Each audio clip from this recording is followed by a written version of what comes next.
Hi everyone, welcome back to another video on my channel, Learn with Asrar.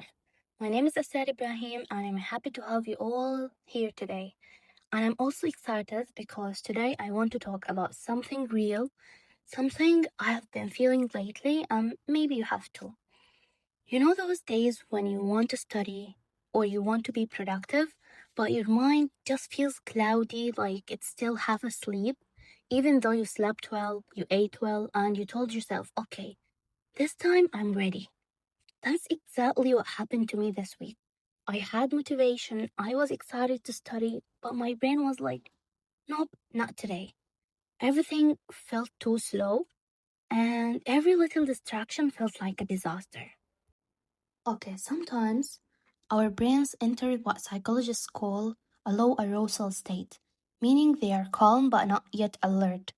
You might have slept deeply, but your brain's focus chemicals like dopamine and norepinephrine are still cozy and quiet.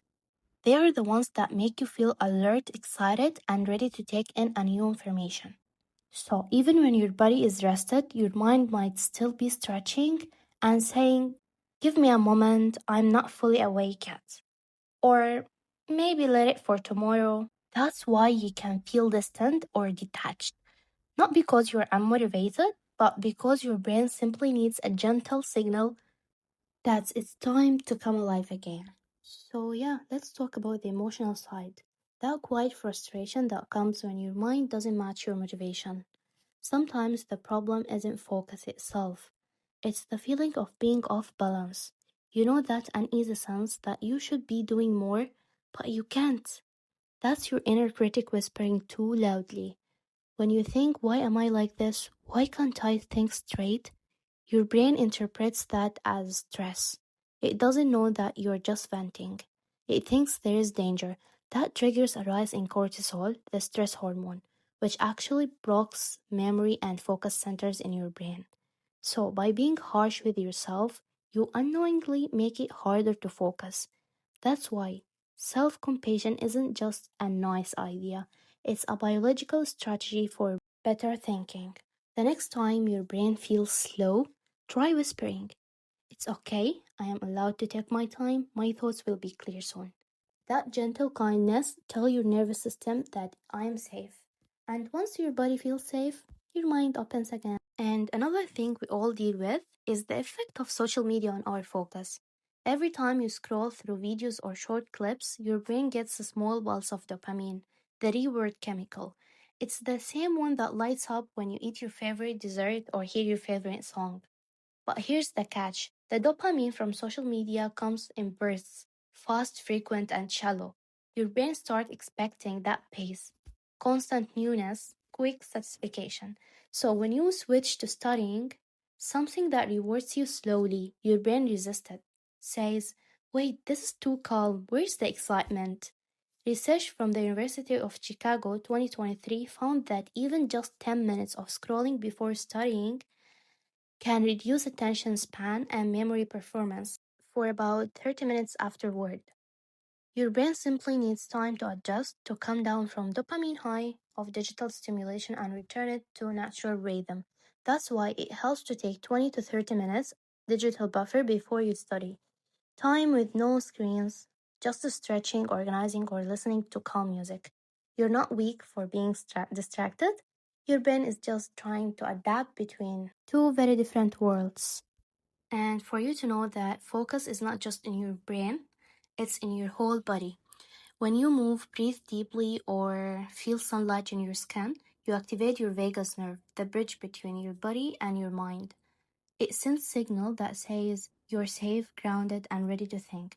So before studying, try this. Drink a full glass of cool water, step outside or near the window for sunlight, stretch your arms, roll your neck, take 3 deep breaths. Each action tells your brain that we are here, we're awake, and it's okay to focus now. This connection is powerful because we often forget that focus is not a mental strength, it's physical readiness. When your body feels safe and supported, your brain follows. Okay, listen to this. This is my favorite part. Focus loves routine, but not harsh, robotic routines. What helps more is what I call gentle rituals. They are small loving actions that prepare your brain for calm work. You can light a candle or play soft instrumental music. Write down your study plan like a letter to yourself, a motivating letter.